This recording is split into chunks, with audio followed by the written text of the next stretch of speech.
I signed the closing documents on a Tuesday afternoon in March, my hand steady despite the magnitude of what I was doing. The penthouse condominium on the 42nd floor represented everything I had worked toward for the past decade. Floor-to-ceiling windows overlooked the Chicago skyline. Brazilian walnut floors gleamed under recessed lighting, and the kitchen featured marble countertops imported from Italy. It was mine, paid in full, and I had told no one. Not my parents. Not my younger sister. No one. The decision to keep it secret felt necessary, almost instinctive. I was 33 years old and had earned every dollar that purchased this property. My career in pharmaceutical sales had taken me from entry-level representative to regional director, a position I had fought for through countless 14-hour days, weekend conferences, and late-night strategy sessions. While others in my field relied on charm and luck, I built my success on meticulous research, relationship building with physicians, and an encyclopedic knowledge of every product in our portfolio. My silence about the purchase stemmed from years of experience with my family dynamics. Growing up, I watched my parents celebrate every minor achievement my sister managed, while my accomplishments were met with casual acknowledgement.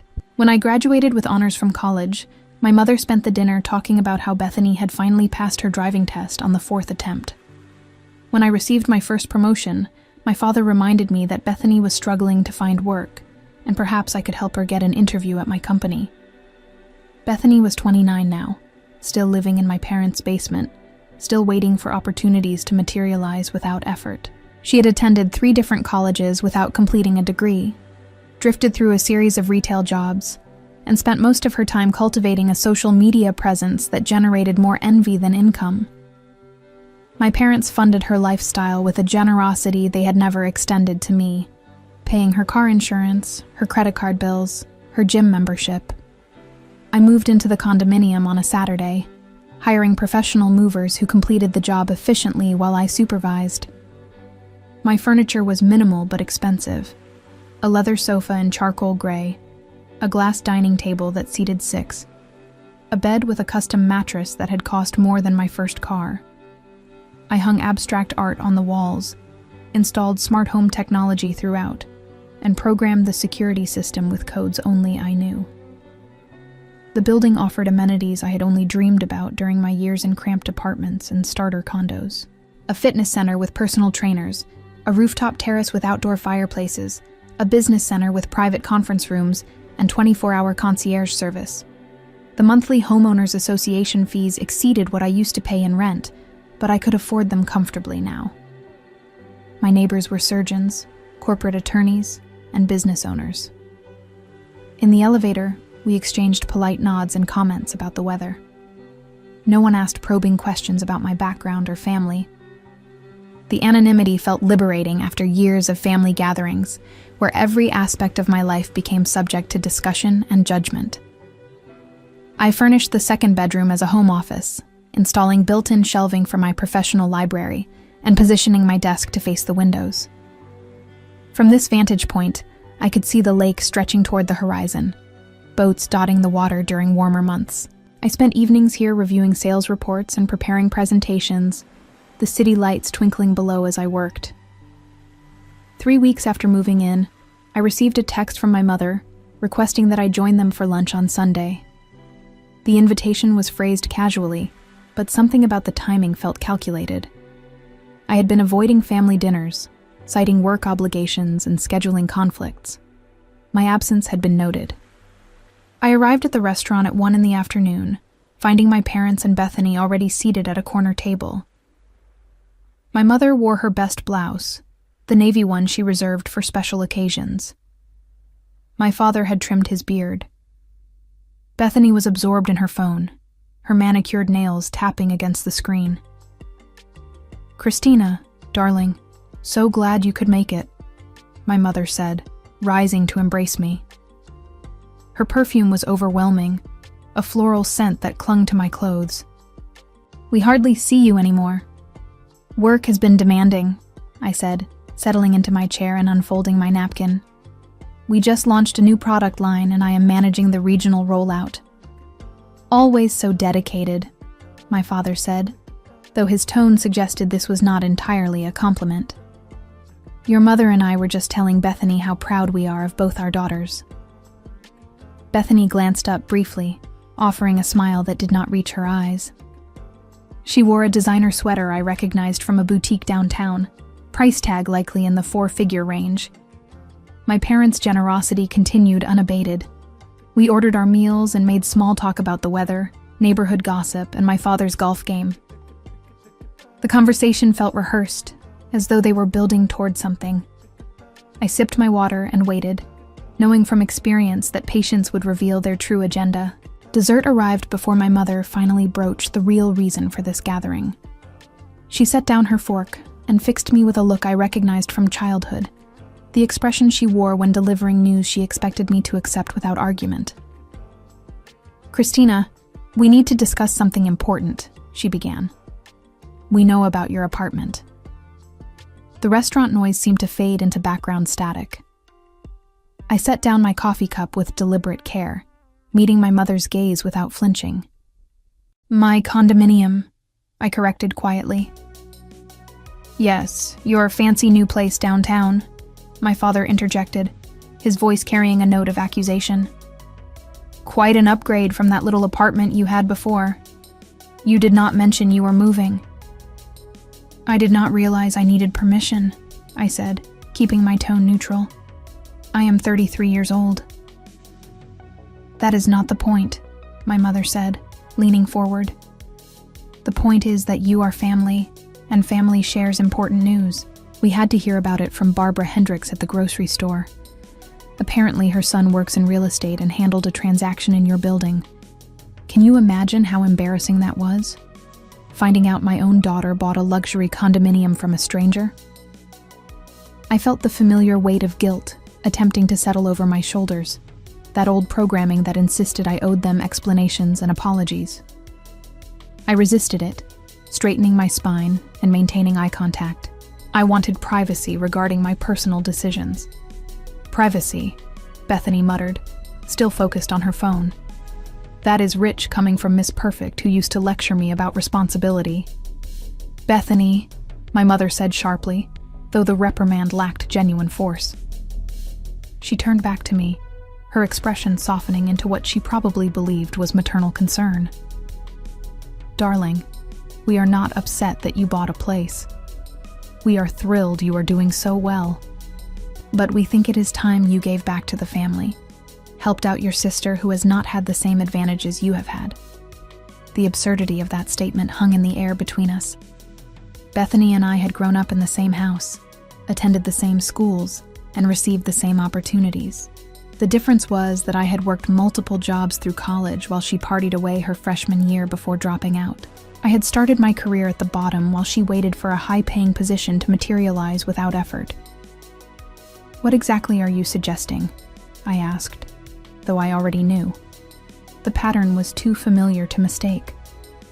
My father cleared his throat, adopting his boardroom voice despite having been retired from middle management for 5 years. Your mother and I have been discussing Bethany's living situation. She is ready to be independent, to move out on her own. But rent in the city is astronomical, and she is still building her career as an influencer. Influencer, I repeated, unable to keep the skepticism from my voice. Bethany's social media following consisted largely of other aspiring influencers and bots, her engagement rates underwhelming despite the hours she invested in curating her image.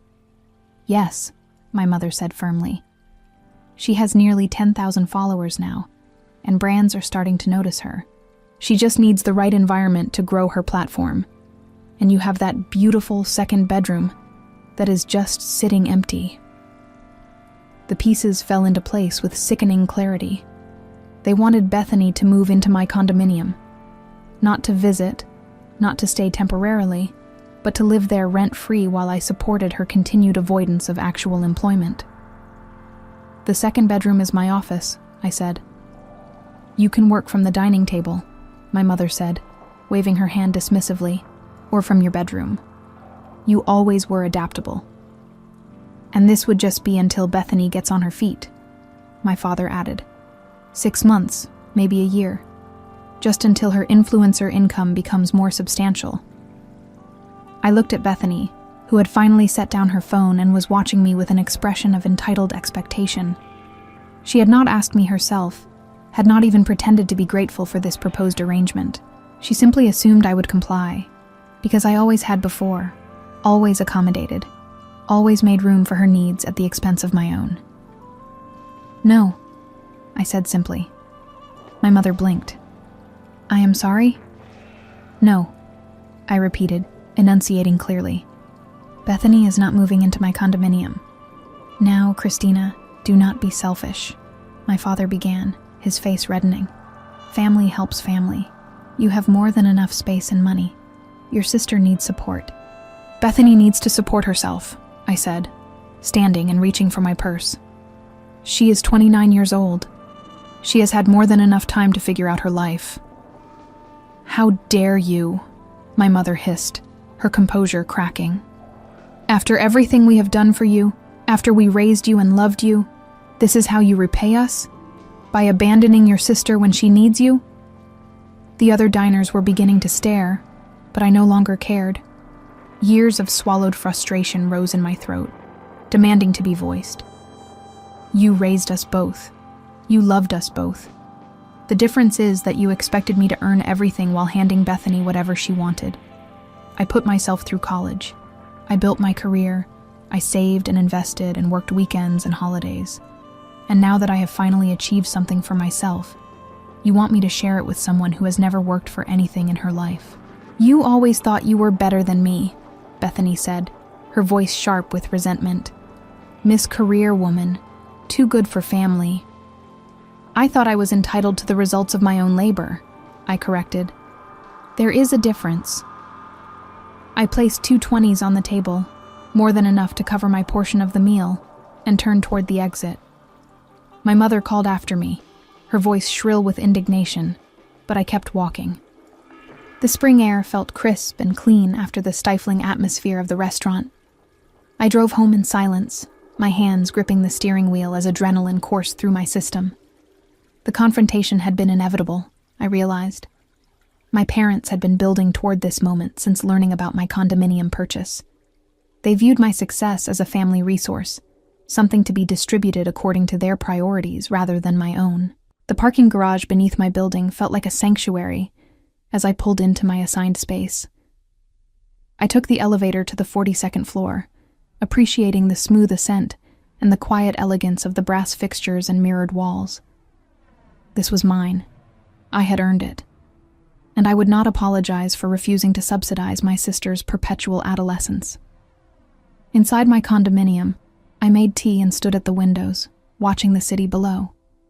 The afternoon sun cast long shadows across the buildings, and somewhere down there, my family was probably still at the restaurant, dissecting my refusal and planning their next move. I knew my parents well enough to understand that one rejection would not end this. My phone buzzed with incoming messages. My mother, my father, even Bethany, all expressing varying degrees of disappointment, anger, and wounded feelings. I read them once, then muted the conversation thread. Their words followed a predictable pattern. I was selfish, ungrateful, cruel to deny my sister this opportunity. No one acknowledged that they were asking me to sacrifice my privacy and independence so Bethany could avoid the same struggles I had endured. Over the following days, the messages continued. My mother left voicemails with increasingly dramatic proclamations about family loyalty and obligation. My father sent emails citing examples of successful people who helped their siblings. Bethany posted vague messages on social media about betrayal and the loneliness of having no one to count on, carefully curated to generate sympathy from her followers. I ignored it all and focused on my work. We were launching a new cardiovascular medication, and I spent long hours meeting with physicians, presenting clinical trial data, and training my sales representatives. The job demanded precision and expertise, qualities I had cultivated through years of study and practice. Unlike my family, my professional colleagues respected competence and rewarded results. 2 weeks after the disastrous lunch, I returned home from a business dinner to find 3 missed calls from my mother and a text message that made my blood run cold. "We are coming over tomorrow to discuss this properly. We will be there at 10 in the morning." No request for permission. No acknowledgement that this was my home. Just an announcement of their intended invasion of my space. I sat on my sofa and considered my options. I could be there to confront them, turn them away at the door. But that would mean taking time off work for a conversation that would inevitably devolve into accusations and demands. Or I could simply not be home, let them knock on a door that would not open. Neither option addressed the larger issue. My family had demonstrated a fundamental disrespect for my boundaries. They believed they had a right to my home, my resources, my life. This would not end with one refused visit. They would keep pushing, keep demanding, keep expecting me to bend to their will. I needed to make my position absolutely clear in a way they could not ignore or rationalize away. I pulled out my laptop and began researching security options. My building had standard systems, but I wanted something more robust for my individual unit. Something that would not just alert me to unauthorized entry, but would have real consequences for anyone who tried to access my home without permission. By midnight, I had designed a comprehensive plan. I contacted the building security director first thing the next morning, explaining that I needed enhanced protection due to family members attempting to enter without authorization. He was sympathetic and professional, offering several solutions that integrated with the building's existing systems.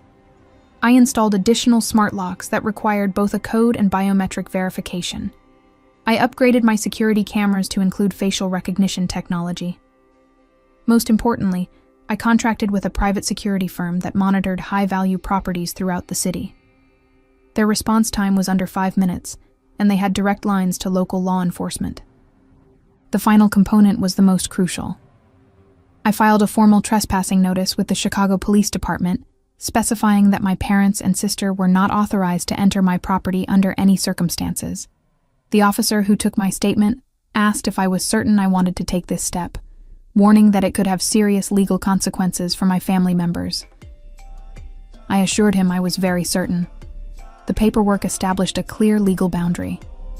If my parents or Bethany entered my condominium without permission, they would not just be breaking a family trust or violating my privacy. They would be committing a crime. I spent the afternoon before their announced visit making final preparations.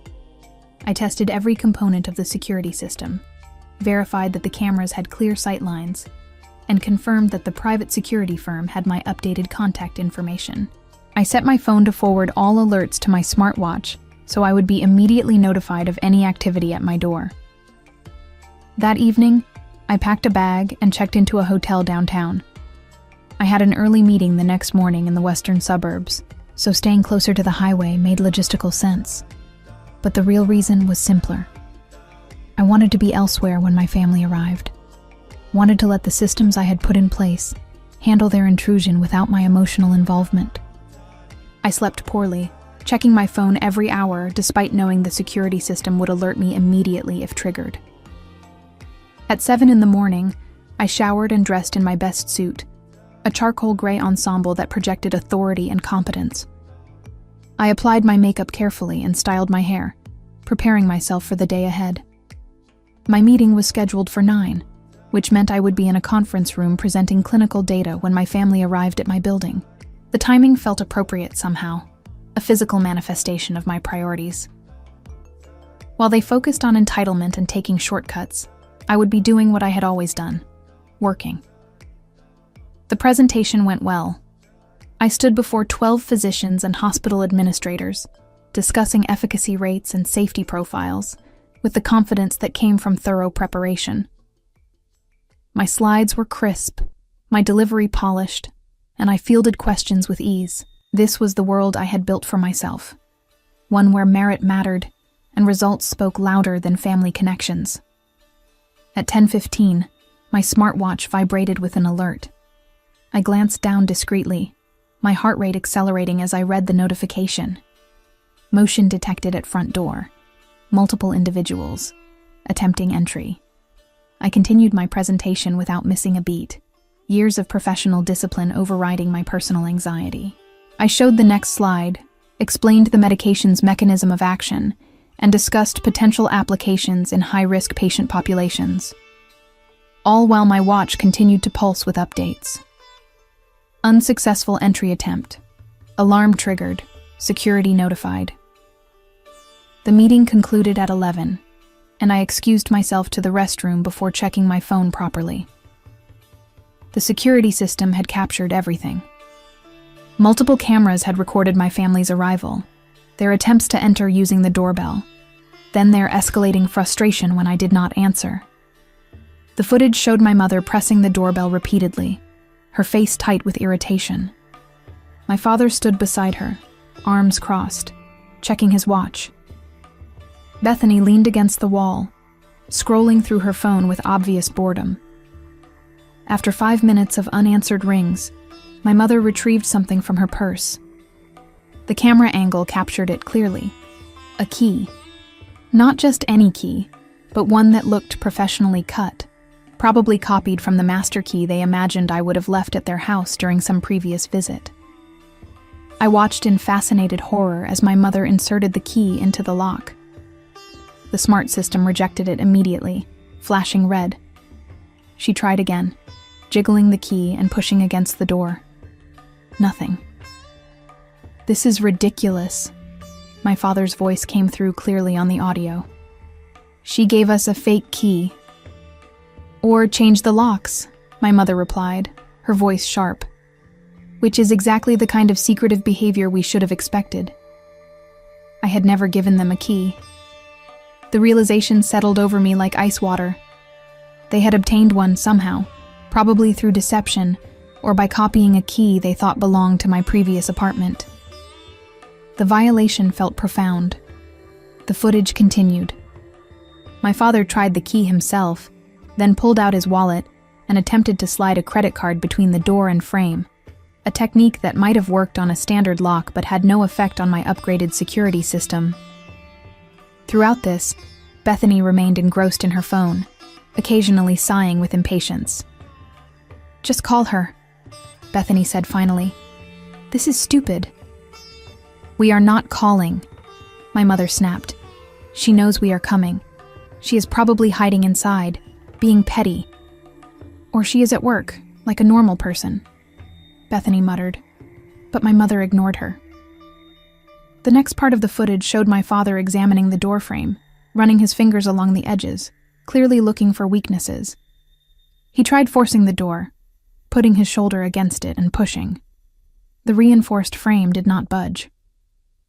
"This is absurd," my mother said, her voice rising. "We are her parents. We have a right to be here." "I do not think that is how property ownership works," Bethany observed, finally looking up from her phone. "You be quiet," my mother said. "This is for your benefit." What happened next unfolded with a surreal quality. My father pulled out his phone and made a call. Within minutes, a man in work clothes appeared, carrying a toolkit. The camera captured him clearly, and I recognized him from family gatherings as Dennis, my father's friend who worked as a locksmith. They were attempting to have my locks changed, in broad daylight, at a door that was not theirs. Dennis examined the lock and shook his head. "This is a high-security system, integrated with the building. I cannot just override it. And legally, I should not be here without the owner's authorization." "She is our daughter," my mother said. "We have authorization." "Do you have it in writing?" Dennis asked, uncomfortable. "We do not need it in writing," my father insisted. "This is a family matter." Dennis backed away, shaking his head. "I cannot help you. This could get me in serious trouble." He left, and my parents stood in the hallway looking increasingly frustrated. The building's security guard appeared next, a professional man named Howard, whom I had always found courteous and efficient. "Excuse me," Howard said politely. "Is there a problem here?" "We are trying to access our daughter's apartment," my mother explained, adopting her most charming tone. "She is expecting us, but she seems to have had issues with her locks." Miss Christina did not mention any scheduled visitors, Howard said. And she has explicitly instructed us not to allow anyone into her unit without her direct authorization. That is preposterous, my father said. We are her family. I understand, sir, but I have my instructions. I will need to ask you to leave the floor. We will do no such thing, my mother said. We have every right to be here. No, ma'am, you do not, Howard replied, his voice remaining calm but firm. This is private property, and you are not authorized guests. If you do not leave voluntarily, I will need to call the police. I watched my mother's face transform, shock giving way to indignation, and then to something uglier. You would have your own mother arrested? What kind of person have you become? She was not speaking to Howard, but to the camera, as though she knew I was watching. Perhaps she did. Perhaps she understood on some level that I had prepared for exactly this scenario. I am giving you one final warning, Howard said. Please leave now, or I will be forced to take further action. My father grabbed my mother's arm, trying to pull her toward the elevator. But my mother wrenched free and did something I had not anticipated. She began pounding on my door with both fists, shouting my name, demanding that I let them in. Christina, open this door right now. This is your mother. You cannot treat us this way. Bethany stepped back, embarrassment finally overtaking her usual indifference. Mom, stop. This is crazy. But my mother was beyond reason, pounding and shouting, her voice echoing through the hallway. Other residents began opening their doors, drawn by the commotion. I recognized several faces, people I had nodded to in the elevator, who were now witnessing my family's complete loss of control. Howard pulled out his radio and spoke into it quietly. Within 2 minutes, 2 more security guards appeared, followed shortly by 2 Chicago police officers. The police officers were professional and calm, their presence immediately changing the energy in the hallway. My mother fell silent, mid-shout, her face flushing as she registered the uniforms. What seems to be the problem here? The first officer asked, a woman in her 40s with sharp eyes and an air of patient authority. Howard explained the situation concisely. These individuals have been attempting to gain unauthorized entry to one of our units. The owner has explicit instructions that they are not to be admitted. When asked to leave, they refused and became disruptive. We are her parents, my mother said, her voice shaking with a mixture of anger and something that might have been fear. She is being unreasonable. We just want to talk to her. Is the owner present? The officer asked Howard. No, ma'am. She is at work. The officer turned to my parents. Do you have written permission to be here? We do not need permission, my father said, but his bluster had diminished. She is our daughter. That is not how property law works, sir, the officer replied. Do you live at this address? No, but... Then you are trespassing, she said simply. The property owner has the right to determine who enters her home. If she has denied you access, you need to respect that. This is insane, my mother said, looking at the gathered neighbors as if seeking allies. Can you believe this? A daughter locking out her own family? No one spoke. The other residents watched with expressions ranging from discomfort to disapproval, but that disapproval seemed directed at my family rather than at me. The second officer, younger and built like someone who spent significant time in the gym, checked something on his phone. Ma'am, sir, I am showing that a formal trespassing notice was filed for this address 3 days ago, naming you specifically. That means you were legally notified that you are not welcome here. Your presence constitutes criminal trespass. The color drained from my mother's face. Criminal trespass? That is absurd. She is our daughter. That does not grant you access to her property, the officer said. You need to leave now. If you refuse, we will place you under arrest. I sat in my car in the hospital parking lot, watching this unfold on my phone. Part of me felt sick, seeing my parents humiliated in front of strangers. But a larger part felt vindicated. They had pushed and pushed, assuming I would eventually bend. Now they were facing actual consequences for their refusal to respect my boundaries. My father took my mother's arm again. "Let us go. This is not worth it." "Not worth it?" my mother repeated, her voice rising again. "She is family. She should not be allowed to just cut us out." "Ma'am," the female officer said, her tone hardening, "you need to leave immediately." "I will not," my mother said, and I watched in disbelief as she crossed her arms and planted her feet. "Not until my daughter agrees to see us. We have rights." "You have the right to remain silent," the officer said, and I realized with shock that she was actually going to arrest my mother. "Anything you say can and will be used against you in a court of law."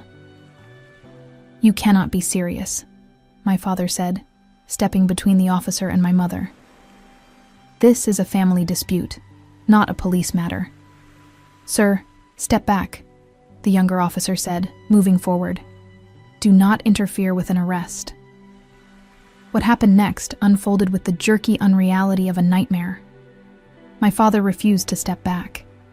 The officers gave him multiple warnings, their voices firm but not yet aggressive. My mother continued to shout about her rights, about ungrateful children, about the deterioration of family values. Bethany stood frozen against the wall, her phone clutched in her hand, her face pale with shock.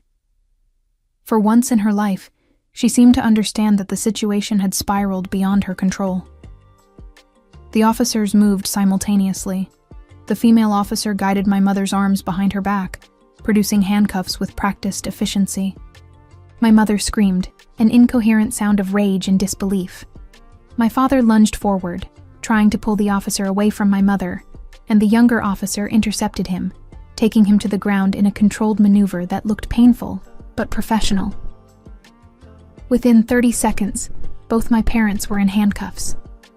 My mother was sobbing now, her earlier defiance collapsing into hiccuping cries about how this was all wrong, how I had done this to them, how I was destroying our family. My father said nothing, his face red and his eyes fixed on the floor.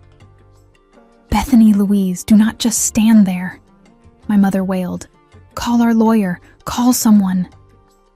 Bethany fumbled with her phone, her hands shaking. "I do not know who to call, Mom. We do not have a lawyer."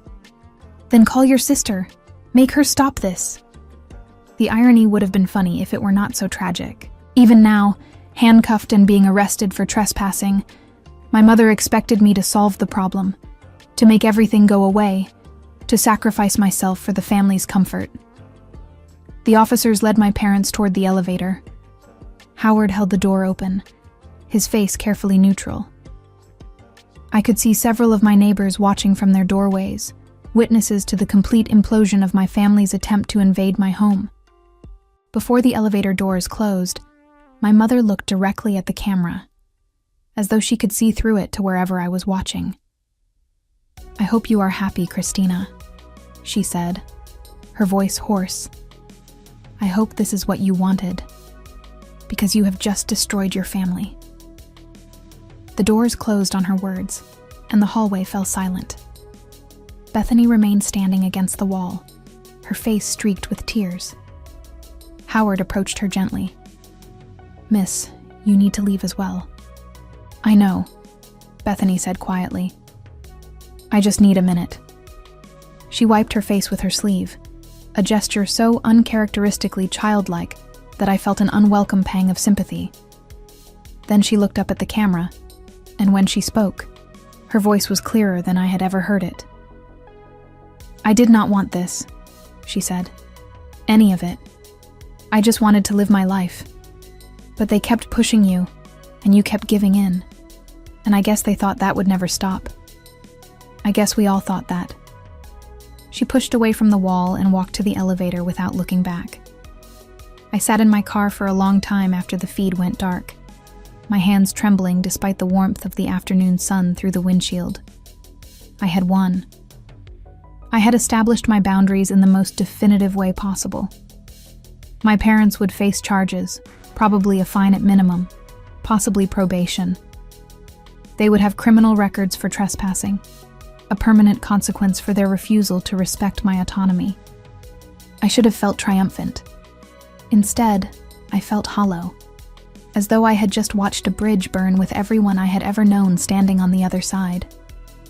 I drove back to my condominium in the late afternoon, the spring sunshine casting long shadows across the city streets. The drive gave me time to process what had happened, to move beyond the initial shock and adrenaline into something more complicated. The security system had worked exactly as designed. My boundaries had held. The consequences I had warned about had materialized precisely as I had intended. The parking garage felt different now, knowing what had occurred upstairs just hours earlier. I took the elevator to the 42nd floor, half expecting to find some remnant of the confrontation, but the hallway was pristine. The building staff had cleaned away any evidence of the morning's chaos. Inside my condominium, everything was exactly as I had left it. The windows framed the city skyline in golden afternoon light. My furniture stood undisturbed. The sanctuary I had worked so hard to create remained inviolate. I set down my briefcase and pulled up the full security footage on my television, watching the entire sequence from beginning to end. The camera angles captured every moment. My parents' arrival, their progressively more aggressive attempts to enter, the appearance of the locksmith, Howard's professional intervention, and finally the police. What struck me most was not my mother's breakdown or my father's physical intervention, or even the arrests themselves. It was Bethany's face in those final moments before she left. She had looked tired, I realized. Not just physically tired, but existentially weary, as though she had been playing a role for so long that she had forgotten how to stop.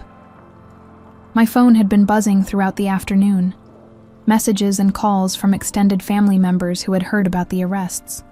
Apparently, my parents had immediately begun calling relatives from the police station, spinning a narrative in which they were the victims of my cruelty and unreasonableness. Aunt Patricia, I cannot believe you had your own parents arrested. What has gotten into you? Uncle James, your mother is devastated. She raised you better than this. Cousin Melissa, family is everything. How could you? I read through them all, recognizing the pattern. My parents had always been skilled at controlling the narrative, presenting themselves as loving and generous, while portraying me as difficult and ungrateful. The difference now was that there was video evidence of what had actually occurred, documentation that could not be explained away or reinterpreted through convenient lies. I drafted a single message and sent it to every family member who had contacted me. I purchased a condominium with money I earned. I did not invite anyone to move in with me.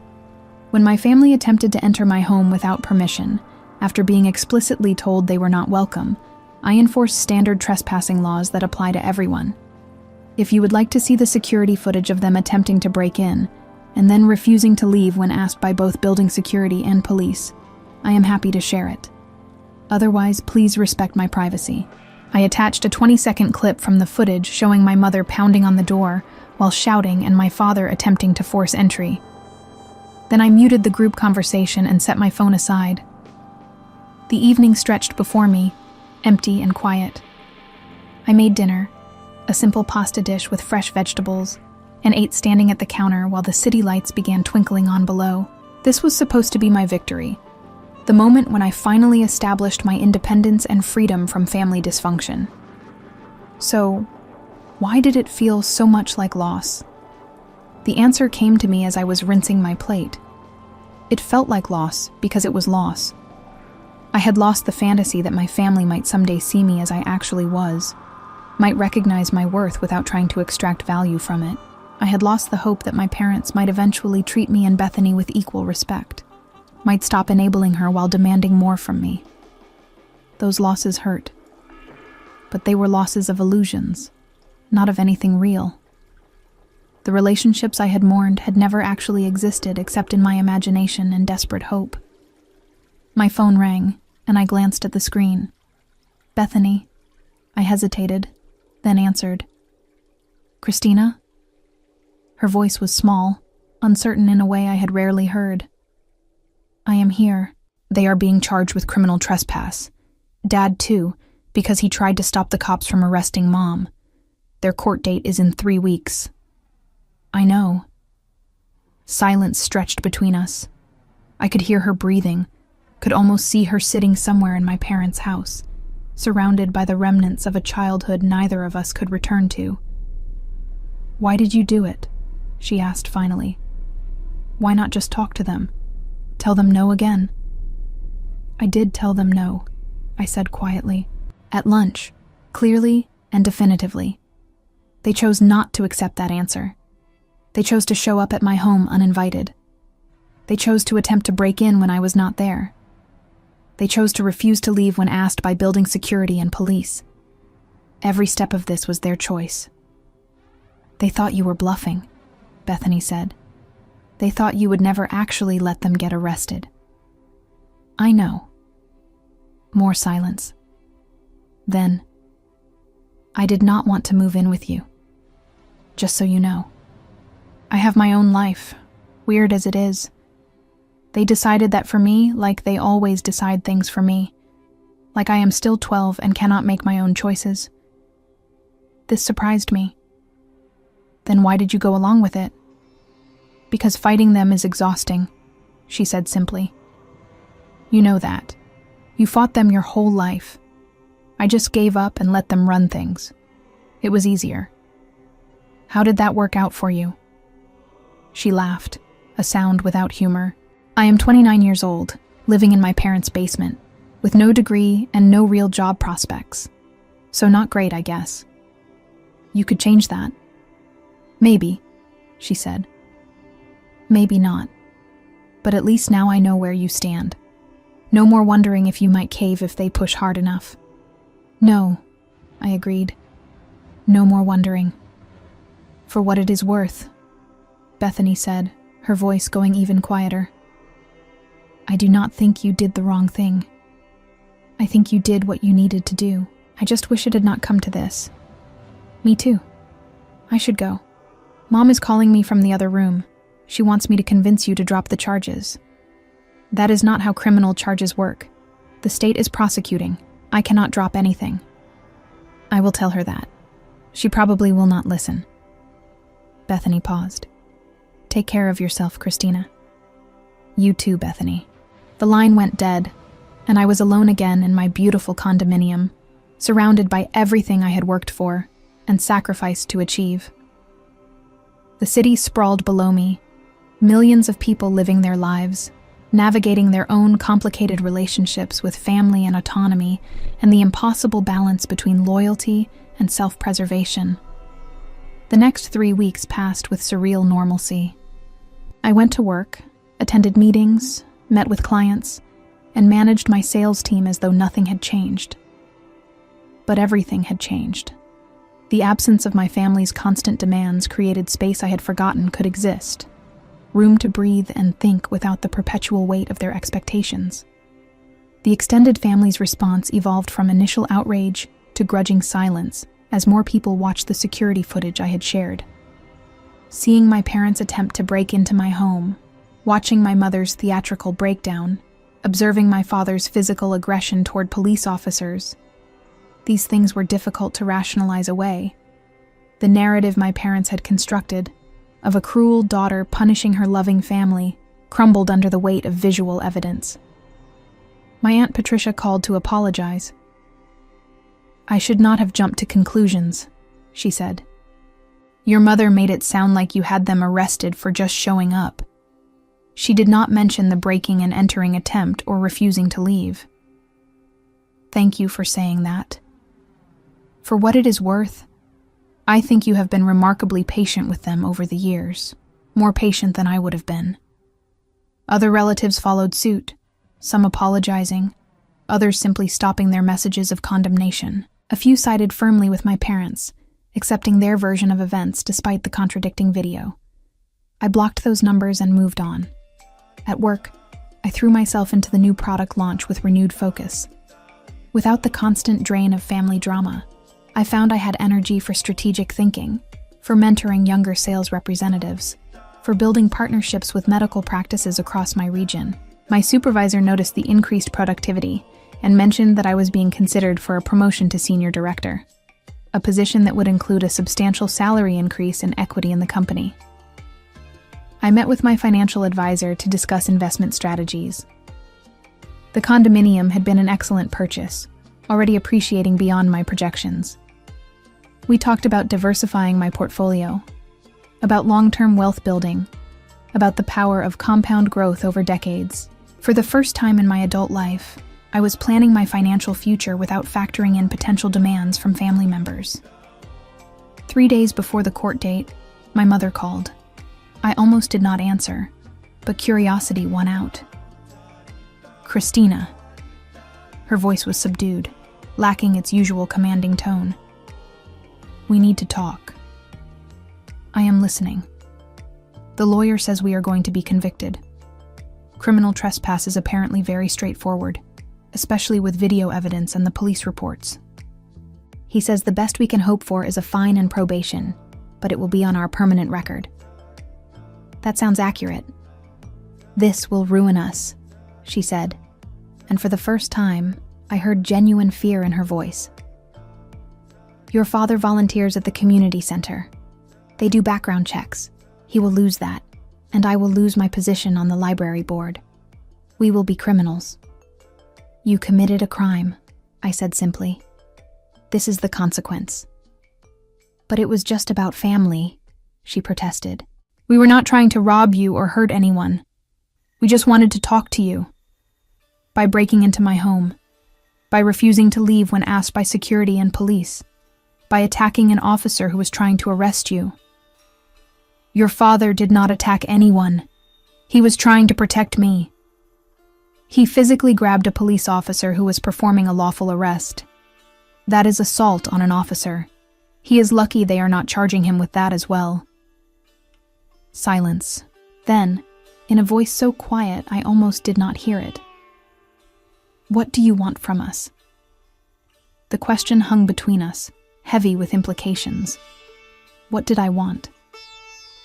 An apology would be meaningless, just words designed to manipulate me into making this problem disappear.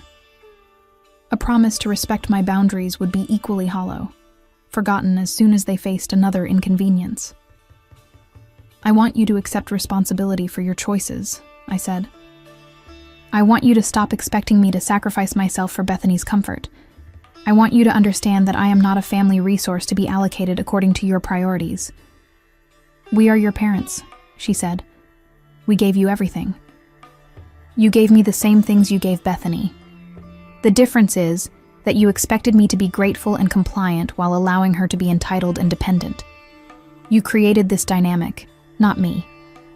So you will just let us be convicted? Let us have criminal records? Destroy our reputations in the community? I filed a police report because you committed a crime. What happens next is between you and the legal system. She made a sound that might have been a sob or a laugh.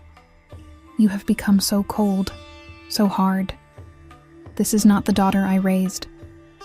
You are right, I agreed.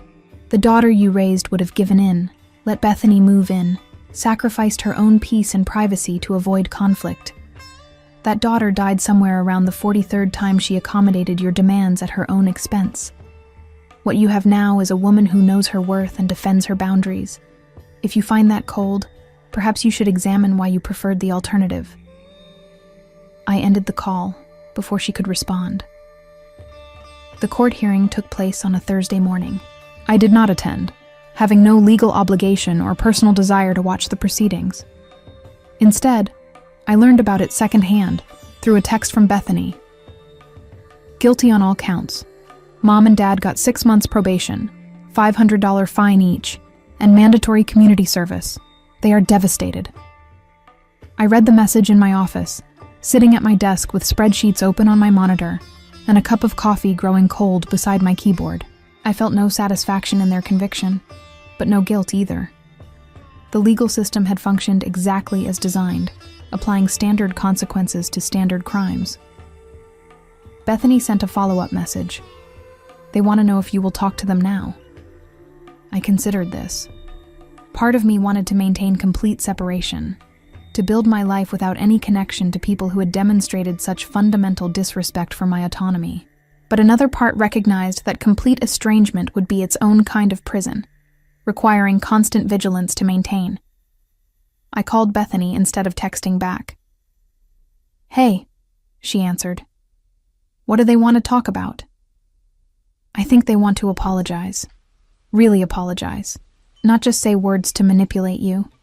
The lawyer was pretty brutal in explaining how badly they messed up, and I think it actually got through. Or they want me to help them avoid the consequences somehow." "Maybe," Bethany admitted, "but I do not think so." They looked really shaken at the courthouse, like they finally understood this is real. I thought about it, weighing my options. Tell them I will meet them in a public place, with you present. 1 hour, 1 conversation. If they try to guilt trip me or make demands, I will leave immediately. Fair enough. I will tell them. We met 4 days later at a coffee shop near the Botanical Gardens. Neutral territory where none of us had personal history. I arrived early and chose a table near the back, positioning myself where I could see the entrance. Old habits from years of managing difficult family interactions. My parents arrived together, and I was struck by how diminished they looked. My father had aged noticeably, new lines around his eyes and a stoop to his shoulders. My mother wore minimal makeup, and her hair was pulled back simply, without her usual careful styling. They looked like what they were, people who had faced consequences they had never imagined possible. Bethany arrived last, sliding into the seat beside me in a gesture that surprised me. A subtle alignment, a quiet statement about where she stood. "Thank you for meeting us," my father said, his voice formal. "We know you did not have to." "You have an hour," I said. "I suggest you use it well." My mother twisted her napkin between her hands. "We have been talking to a therapist. The court required it as part of our probation, but we have been going to extra sessions, trying to understand how things got so bad." "And what has the therapist told you?" "That we have been using you as a surrogate parent for your sister," my father said bluntly.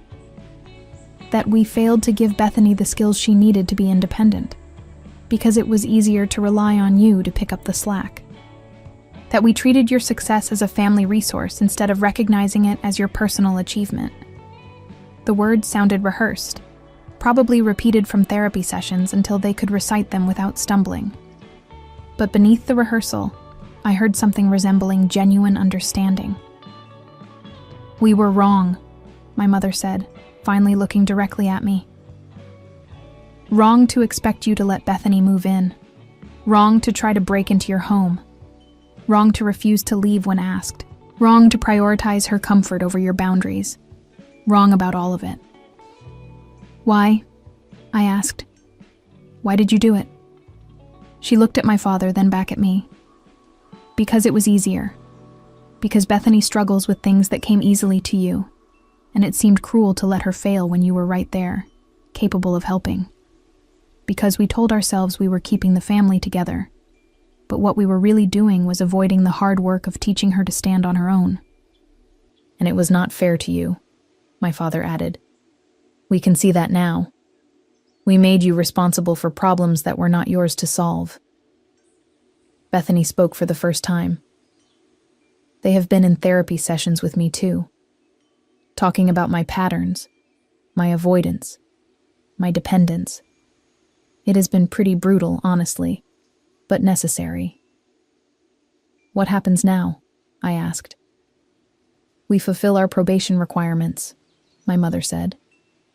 "We continue therapy. We learn to be better parents, even though our children are already grown. And we hope that someday you might be willing to have a relationship with us again.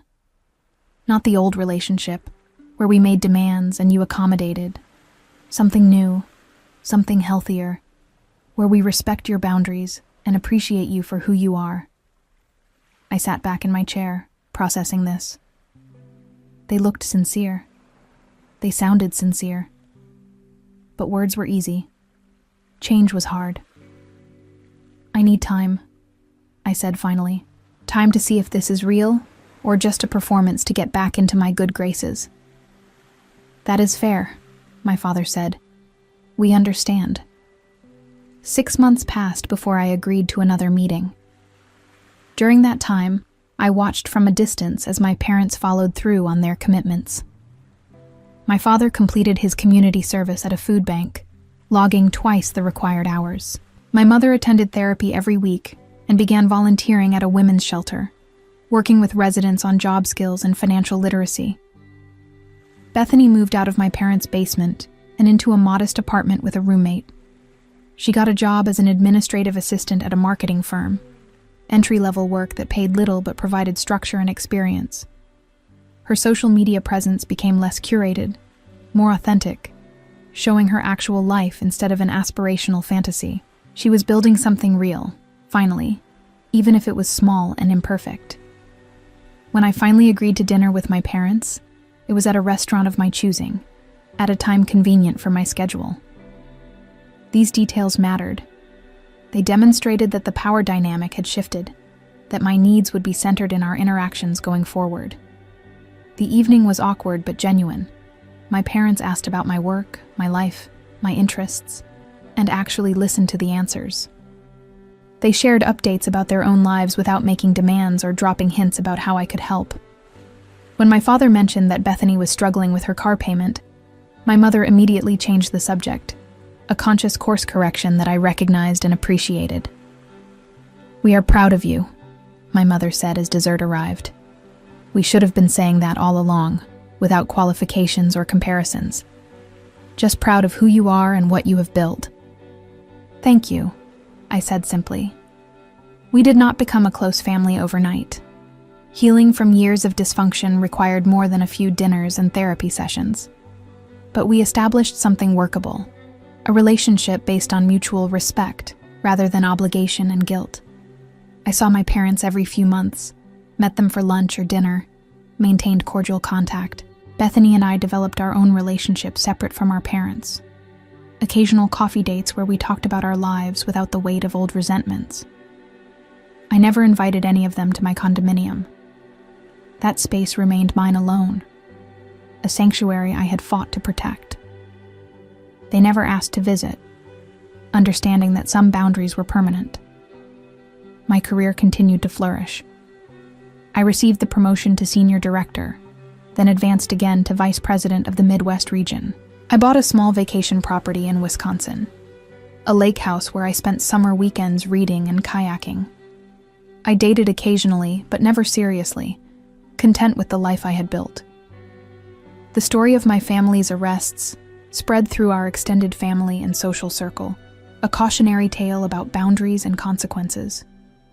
Some people saw me as cold and unforgiving. Others recognized me as someone who had finally valued herself enough to demand respect. I stopped worrying about which narrative people believed.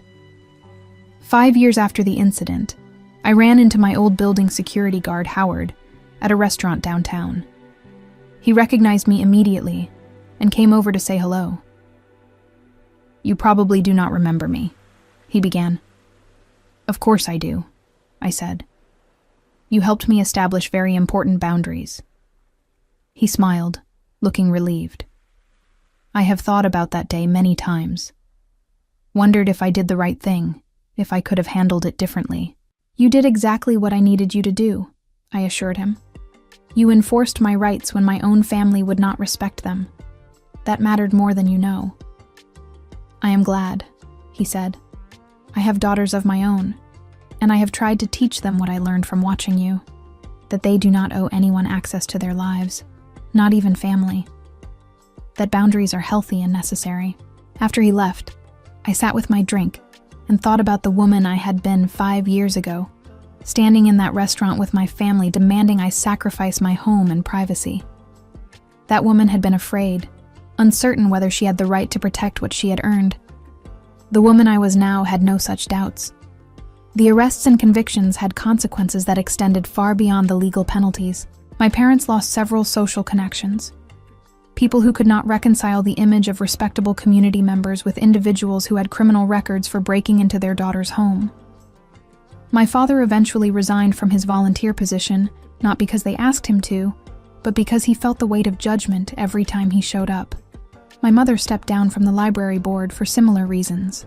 They moved to a smaller house in a different neighborhood, a fresh start where fewer people knew their story. The shame followed them anyway, as it should. They had violated fundamental principles of respect and consent, and those violations came with social costs that no amount of therapy could completely erase. As for me, I stood at my floor-to-ceiling windows 5 years later, watching the Chicago skyline glitter in the evening light, and felt only peace. The price of protecting myself had been high, but the cost of continuing to sacrifice my own well-being would have been higher. Sometimes revenge was not about elaborate schemes or dramatic confrontations. Sometimes it was simply about refusing to accept less than you deserved, about enforcing boundaries even when everyone insisted you were wrong to have them. My family had learned that I meant what I said, that my no was final, and that lesson had been worth every uncomfortable moment.